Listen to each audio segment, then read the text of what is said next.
You just realized your business needed to hire someone yesterday. How can you find amazing candidates fast? Easy. Just use Indeed. Stop struggling to get your job post seen on other job sites. With Indeed sponsored jobs, your post jumps to the top of the page for your relevant candidates, so you can reach the people you want faster.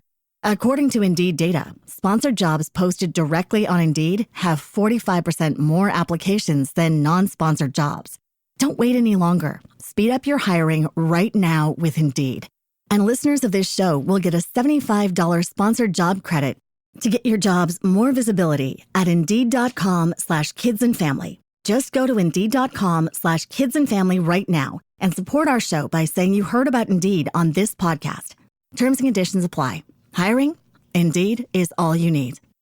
Welcome to Good Advice Givers, the podcast where real stories meet real solutions. Whether you're leveling up in life, navigating your hustle, or simply looking for wisdom that works, you're in the right place. We bring you straight talk, actionable tips, and uplifting conversations to help you grow in mindset, money, and motivation. Don't just listen, tune in weekly, download your favorite episodes, and if you love what you hear, donate to support the mission. Your support helps us keep sharing the good advice that changes lives. We're building a community of thinkers, doers, dreamers, and believers, and we want you in it. From interviews with entrepreneurs and creatives to personal reflections on real-world challenges, every episode is packed with practical value. Ready to grow with us? Let's get into it. You know that moment, something big happens, or, well, maybe might be happening, and you just get that urge, grab your phone, type it straight into the search bar. We all do it. Absolutely. It's basically our reflex now for understanding what's going on. What does it all mean? Well, today we're diving into a topic that clearly sparked a lot of that exact kind of curiosity. The passing of Pope Francis in 2025. Yeah. And just the wave of questions that follow an event like that. So momentous. Exactly. And we're trying to look, a bit deeper than just the headlines, aren't we? We've got the news article, sure, the formal story. Right. Maybe even more interesting, we've looked at the raw stuff, the unfiltered questions people were actually typing online. Yeah, those search queries, things like, next pope or conclave, they give us this amazing, real-time picture of what's genuinely on people's minds. So our mission here really is to get past just reporting the news and really understand the main things people were interested in, concerned about when thinking about the pope's passing and, the whole papal succession thing. It was fascinating, right away, is just how many questions were laser focused on Pope Francis himself. Really direct stuff. Like what specifically jumped out at you? Well, the most common ones were incredibly blunt. Pope Francis' death. Did the Pope die? Even just, is the Pope dead? Wow. It just really shows that basic human need for, immediate factual answers when things feel uncertain. It's quite striking, isn't it? It's not just vague worry. It's a hunt for a yes or no. Precisely. And you see that urgency ramped up in searches that pin down dates like Pope died 2025 or did the Pope die on Easter? That kind of specificity, even when, maybe there wasn't official news yet when they searched, it just highlights how fast information or maybe misinformation can spread and become this focus point online. Right. People are trying to nail down a moment in time, even if the details aren't fully out there yet. And it wasn't just the immediate life or death question, was it? Health concerns were popping up too. Oh, yeah, definitely. Searches for Pope Francis' health were pretty common. And we even saw specific terms like pneumonia showing up. Now, obviously, it's crucial to say a search term isn't a diagnosis. No, of course not. But it absolutely reflects worries that were floating around or maybe rumors people were trying to check out. So, okay, we can't take those as medical fact, but they point to a specific area people were worried about. And really underneath it all, just the sheer number of, is Pope Francis still alive? Searches. Yeah. It just hammers home that central question, driving so much of that initial curiosity. And it wasn't just about the present moment either. There was also a noticeable interest in the timeline of events. Even hypothetical ones. What kind of timing questions were you seeing? A lot of, when did Pope Francis die? Whoa. What time did the Pope die? What day did Pope Francis die? It's almost like people are mentally bracing themselves for the news, trying to fit it into a specific structure, even before anything's official. That's a really good point. It's like a collective attempt to build a timeline in their heads. And that focus on when also stretched to his time in office, didn't it? Exactly. Searches like, how long was Pope Francis Pope? And when did Pope Francis become Pope? They suggest people want to place his papacy in context, understand how long it lasted in the bigger picture, maybe as a way to grasp the weight of potential change. Right, to sort of frame his time as Pope as we think about what comes next. But the searching definitely didn't end with just questions about Pope Francis. There was a very clear, very quick shift towards the future. Oh, absolutely. The focus snapped pretty fast to who might succeed him. The searches really showed that anticipation, didn't they? I mean, phrases like who will be the next Pope, new Pope, who's the new Pope? They were everywhere. And then even more specific ones like who will be the next Pope after Pope Francis and who will succeed Pope Francis? That succession question was obviously huge. It's a remarkably fast pivot, isn't it? From worrying about the current Pope to intense guesswork about his successor. Yeah. And tied right into that is how often the word conclave popped up in searches. Conclave. Okay. For anyone listening who might not be totally sure, can you give us a quick rundown? What is that? Sure. So the conclave is the traditional and very secret meeting of the College of Cardinals. Got it. They get together specifically to elect a new pope.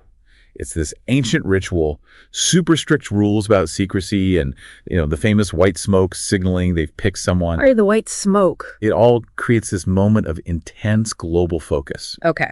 So not just some casual vote, it's a specific historical process. And people were also digging into the timing of this conclave too, right? Absolutely.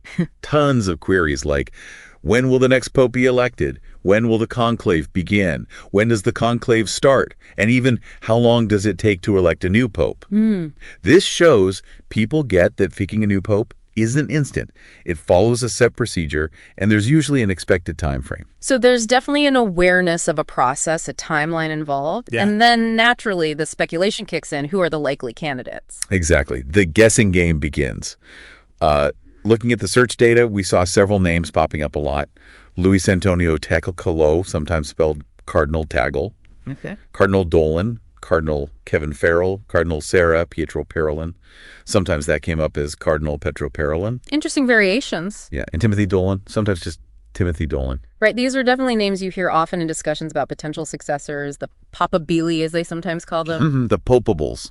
Exactly. It's that informal term for cardinals, seen as potential candidates.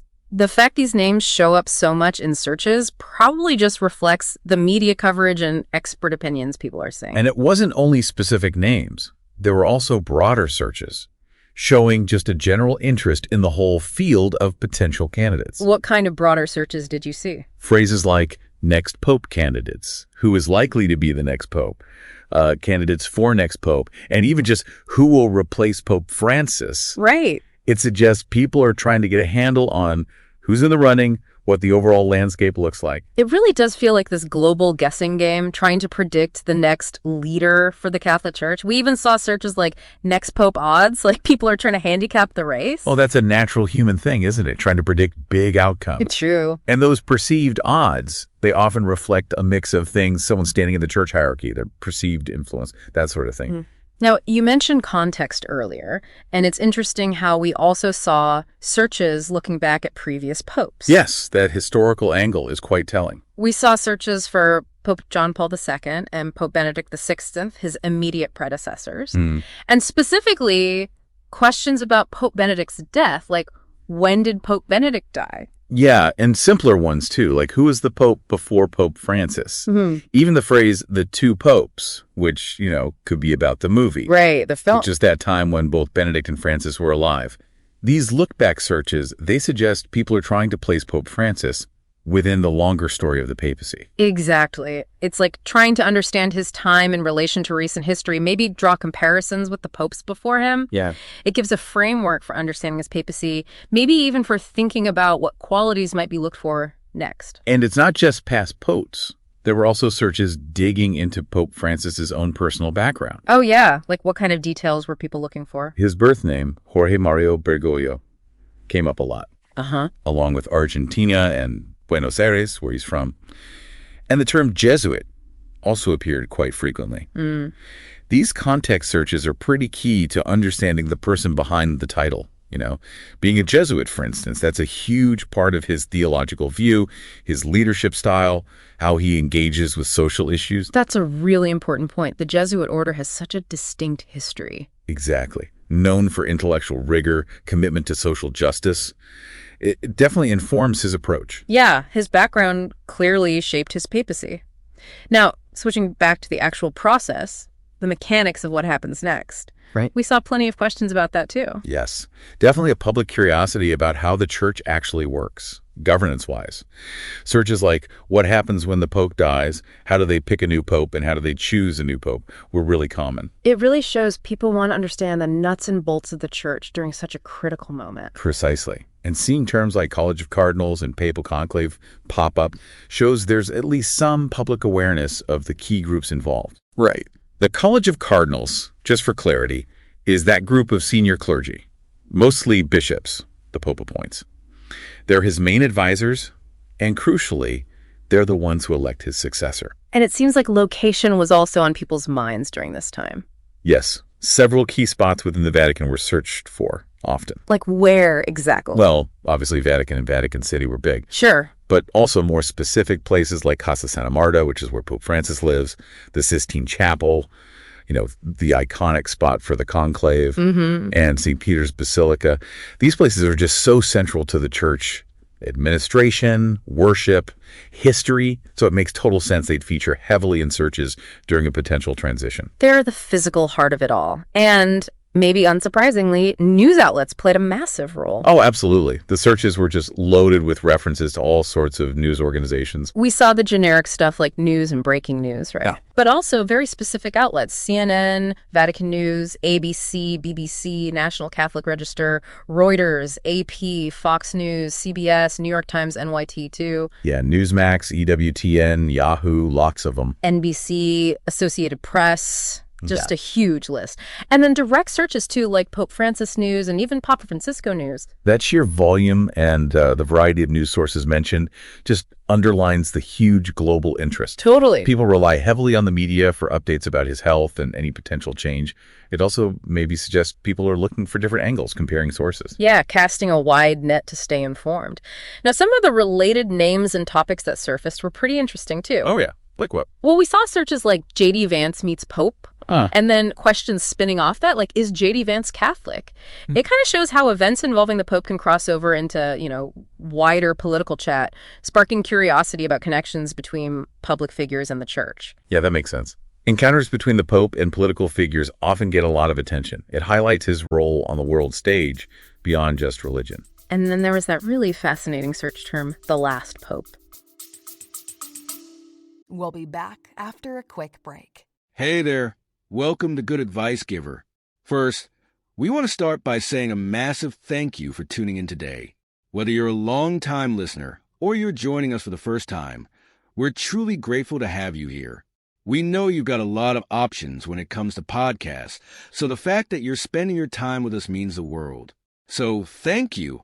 That's right. We're excited to have you with us because here on Good Advice Giver, we cover just about everything. Whether you're interested in sports, relationships, sex, money, finances, business, digital marketing, music, education, movies, comedy, or something else entirely, we've got it all. No topic is off limits here, and we dive deep into real, meaningful conversations that matter. We've also got a mix of male and female hosts, so you're always getting a well-rounded perspective on every topic we cover, from business strategies to personal development. From car shopping to digital products like affiliate marketing, we bring a little bit of everything to the table. Our goal is to offer advice, insights, and some laughs along the way to make sure you feel welcome and engaged, no matter what brought you here. And it doesn't stop there. We're not just about giving great advice, we're about action. On this podcast, we even sell products and services we believe in, from affiliate marketing opportunities to cars and more. So whether you're looking to boost your business or find practical ways to improve your everyday life, you're in the right place. As always, we want you to stay connected with us. Be sure to download this episode so you can listen anytime, anywhere, whether you're commuting, working out, or just relaxing. And while you're at it, follow us on social media. We're on Instagram, Facebook, Twitter, you name it. That's the best way to stay in the loop for upcoming episodes, behind-the-scenes content, and even giveaways. And don't forget to subscribe to our YouTube channel. We're posting extra content there, including video podcasts and deep dive discussions you won't want to miss. Be sure to like, comment, and subscribe, and let us know what topics you want to hear more about. Lastly, check out the link below in the description for exclusive offers, resources, and more ways to connect with us. We're here for you, and we can't wait to bring you more valuable content. Thanks again for tuning in to Good Advice Giver. Let's get started. The last pope. Yeah, that likely taps into all sorts of prophecies, maybe more esoteric stuff. Right. Reflecting a more, let's say, unconventional kind of curiosity about the papacy. Connecting to those old prophecies and ideas. We also saw a lot of searches that felt more personal about Pope Francis himself. What kind of personal things were people looking up? Things like Pope Francis quotes, his teachings, his age, Pope Francis' age, even Pope Francis' net worth, which always seems like a slightly odd one in this context, but it pops up. Also searches about his recent activities, Pope Francis' last appearance, his final words, Pope Francis' last words, and even the pretty somber question, where will Pope Francis be buried? Those personal searches, they just show a natural human interest in the person holding such a massive role. Yep. People are curious about his life, his ideas, and yes, the details around his eventual passing, including those traditions like papal burial. And finally, we also saw those broader general terms like just popes, pope history, and Catholic Church showing a kind of baseline interest in the whole institution. Right. And then loads of very direct, almost informal searches like pope dead, pope dies, pope passed away. Plus, actually, a surprising number of typos and variations on his name, like Pope Francos, Pope Fernassus, all sorts. Yeah, that huge range of searches, from the very formal to the super casual, the specific to the general. It really highlights two things, doesn't it? What's that? One, the enduring global fascination with the papacy as an institution. Yeah. And two, that very immediate, almost urgent need for up-to-the-minute info during a time of potential change. Okay, so pulling this all together, after digging through all these searches and the news context, what are the main takeaways? What does it all tell us? I think you can boil it down to a few key areas of intense public focus. First, there's that very immediate direct concern about Pope Francis' status. The basic question, is he still alive? Right, the fundamental question. Second, if a transition is happening, there's a huge focus on the timing. When did it happen? Or when might it? Third, a clear curiosity about the process, or the complex, maybe slightly mysterious process of picking a new pope, especially the conclave. And finally, maybe the most visible thing is just widespread speculation about who's next, who are the front runners. So immediate status, timing, the selection process, and potential successors. Exactly. These search patterns, they really give us this fascinating, unfiltered peek into the global consciousness around such a key figure and, such a historically huge institution. Yeah. It shows this mix, people wanting clear, fast information, but also being aware of and curious about these long-established procedures. And, of course, that very human habit of looking ahead and wondering what's coming. It really is a snapshot of a world watching, waiting, and wondering, isn't it? So maybe for everyone listening, as you keep following the news, maybe doing your own searches, just think about the incredible historical weight, the global impact of choosing a new leader for over 1 billion people. Yeah. It's this ancient process playing out right now in our super modern, super connected world. Hopefully this deep dive has given you a bit more insight into the kinds of questions being asked and maybe why they matter. You know how sometimes a big question pops into your head and, the first thing you do is grab your phone and type it into a search bar? Oh, absolutely. Happens all the time. Well, today we're diving into a topic that's clearly on a lot of minds right now, Pope Francis. We've been looking at what you've actually been searching for, the news headlines you're seeing, and the terms that are really spiking things like conclave, next pope, even specific names of potential successors. Right. It's fascinating, really, to see this real-time snapshot of, public curiosity and concern. Yeah, and our mission here isn't just to, list what's out there, but to really try and understand what it all means, to get beyond the simple headlines. Exactly. And we've certainly observed a significant number of searches focusing right on the Pope's well-being. Yeah, what kind of things?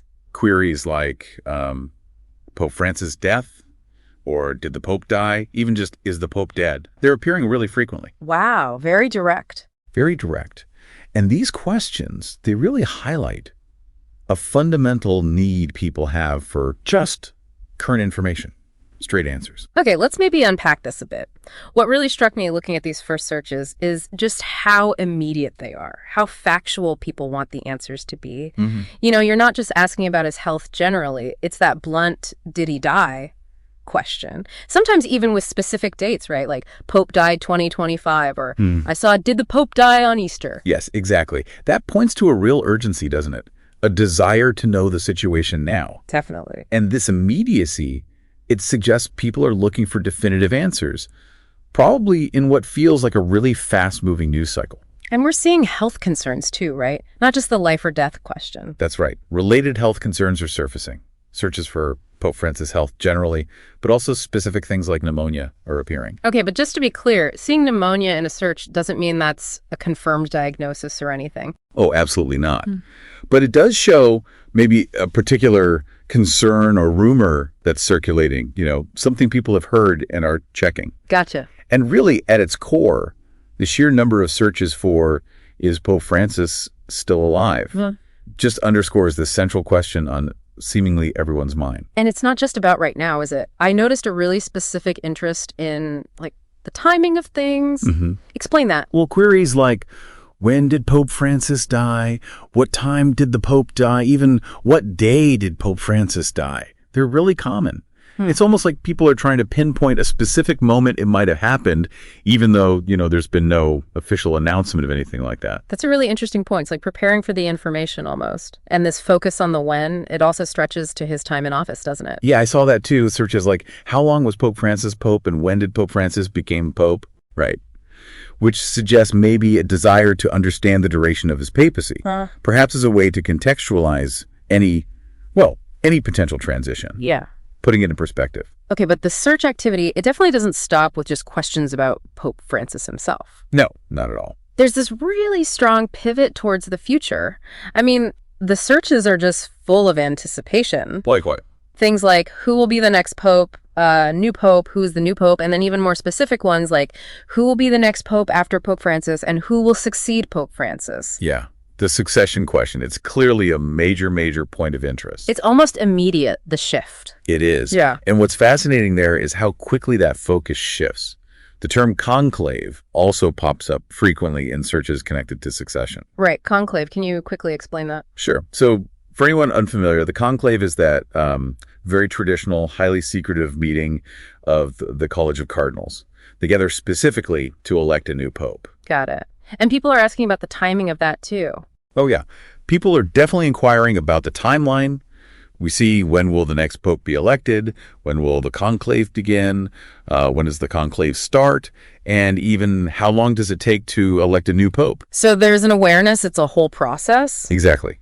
It shows an understanding that this isn't just random. It's a structured process. Yeah.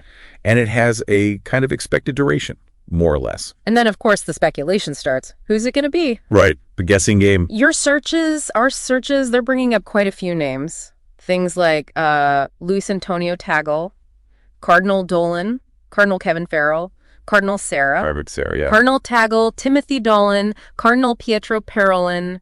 Lots of variations on those names. Those are indeed names that often circulate in these kinds of discussions about potential successors. The Papabili, as they're sometimes called. Right. The fact that they're appearing so much in searches probably reflects the media coverage people are seeing, expert opinions they've read or heard. And it's not just names, right? There are broader searches too. Yeah, we also see things like next pope candidates, or who is likely to be the next pope, or candidates for next pope.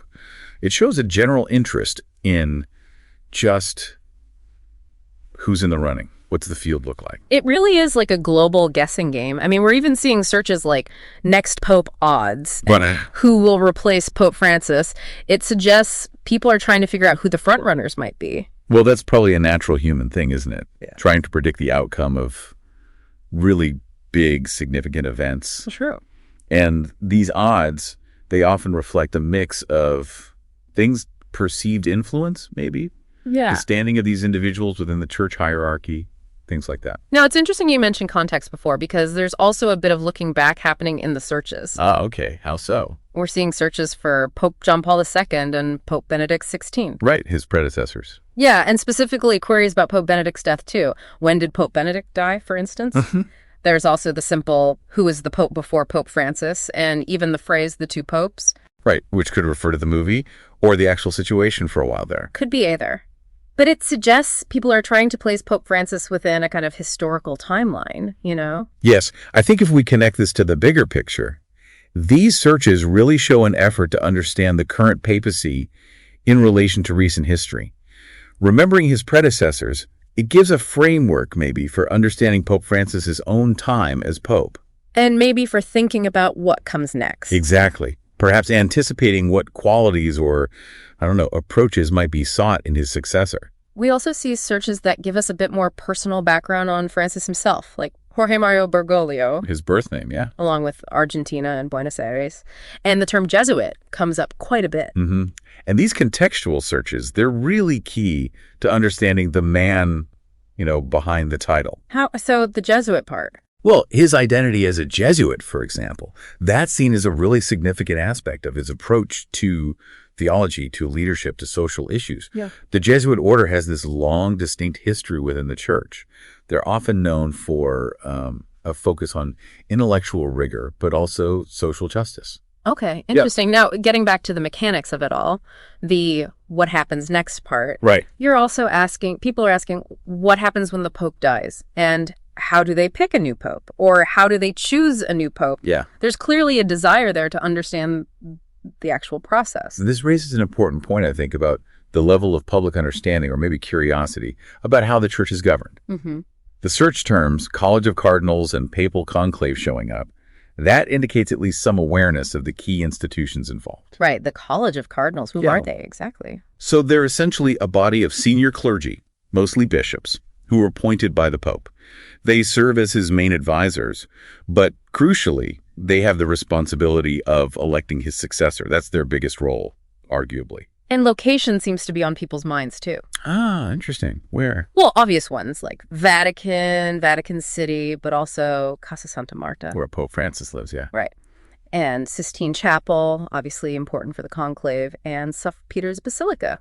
Makes sense. Those locations are just central to the Catholic Church, aren't they? They're the hubs of administration, worship, history, everything. So their prominence in searches makes sense. Absolutely. Especially in the context of a potential papal transition. That's where the action happens, so to speak. And naturally, news is a massive part of this whole picture. Oh, undoubtedly. I mean, the search queries are just packed with news outlets, generic ones like news, breaking news, but also specific ones, CNN, Vatican News, ABC News, BBC News, even outlets like National Catholic Register or Reuters, NAT, all the big ones. Mm-hmm.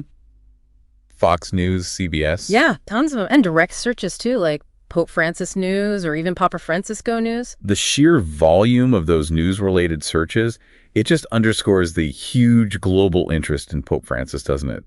And the widespread reliance on media for any kind of updates. Totally. Now, some of the related figures and topics that pop up are quite interesting too. Oh, like what? Well, we see J.D. Vance meets Pope, and then related questions about his religion. Is J.D. Vance Catholic? Things like that. Okay. It just shows how these papal events can kind of intersect with broader political or public discourse, you know? Yes, encounters between the Pope and, public figures often generate that kind of interest and maybe speculation. It highlights the Pope's role on the world stage beyond just the church. We also see a few other names like Peter Turkson, Jonathan Pryce. Probably from the Two Popes movie again. Likely. And the really intriguing search term, the last Pope. That one likely connects to various sort of interpretations and prophecies throughout history. It reflects maybe a more esoteric kind of curiosity surrounding the papacy sometimes. Nostradamus predictions, things like that. Right. We also see a more personal interest in Pope Francis himself. People searching for Pope Francis quotes. His teachings, yeah. His age, Pope Francis' age. Even Pope Francis' net worth, which is always a strange one for a pope. Always comes up, yeah. Questions about his last appearance or last words. And then the rather somber query, where will Pope Francis be buried? These personal searches, they reveal that, well, natural human curiosity about the individual, don't they? The person holding this really significant office, people are interested in his life, his words, and the details surrounding his eventual passing, including those traditions of papal burial. And finally, there are just broader terms floating around, things like popes, pope history, Catholic Church. General interest? Yeah, and a lot of very direct, almost informal queries, just Pope dead, or Pope dies, Pope passed away. Very blunt. Yeah, plus loads of variations and misspellings, Pope Francis, Pope Phronesis. It's a real mix of formal and informal ways of asking. And that wide array, I think it demonstrates both things simultaneously. That general, enduring interest in the institution of the papacy itself, and also a very immediate, almost urgent need for up-to-the-minute information, however you phrase the question. Okay. So taking all of this in, this whole stream of searches and questions, what are the main takeaways from this deep dive? What does it really tell us? Well, I think it really seems to boil down to a few core areas of intense interest. Okay. First, there's that very direct concern about Pope Francis's current status. Just, is he okay? Is he alive? Right. The fundamental question. Second, if a transition were to happen, people are very focused on the timing of that event. When did it or when might it occur? The when. Got it. Third, there's a real curiosity about the intricate process of selecting a new pope, particularly that whole mechanism of the conclave. How does it actually work? And finally, maybe most prominently in some ways, there's just widespread speculation about who the potential successors might be. Who's next? The who. So status, timing, process, and successors. That's a very accurate summary, I think. These search trends, they offer this fascinating glimpse into the global consciousness, really, surrounding such a pivotal figure and, frankly, a pivotal institution. Yeah. It reveals, I think, a desire for clear information, definitely an awareness or at least curiosity about the established procedures, and just that natural human interest in what the future might hold for the Catholic Church. It truly is a snapshot of a world watching and waiting and wondering. So maybe a final thought for everyone listening. As you continue to see headlines or maybe even type more questions into that search bar yourself, perhaps consider the immense historical weight, and the worldwide implications of selecting a new leader for over 1 billion people. It's huge. It's this ancient process unfolding right here in our very modern, very connected world. Hopefully this deep dive has given everyone a bit of a clearer lens, maybe, through which to view any future developments. Today is your lucky day. Today is the day that our $3 website works for you, paying you directly to your PayPal daily. Imagine $3 ongoing continuous payments to your PayPal account. Imagine falling asleep and waking up to $300 in your PayPal account. How would this make you feel? How could this help you? What bills could you pay? What kind of fun could you have? What does that retirement look like now? All for a one-time payment of $3. This website is DFY done for you, fully built and completely hosted, and never stops collecting payments for you. You have spent $3 on coffee on a regular, but that coffee won't help you create multiple streams of income. Click the link below.